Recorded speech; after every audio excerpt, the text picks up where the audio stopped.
കന്യാർകായം waterfalls ഉള്ളത് കൊല്ലം ജില്ലയിലെ കടക്കലിലെ വെഞ്ഞൂരിലാണ്. അവിടെയാണ് എൻ്റെ വീട്.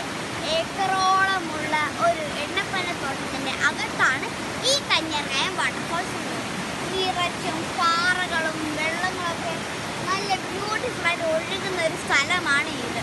എൻ്റെ കൂട്ടുകാരെല്ലാവരും പാരൻസിൻ്റെയോടൊപ്പം വന്ന് കളിച്ച് എൻജോയ് ചെയ്യണം.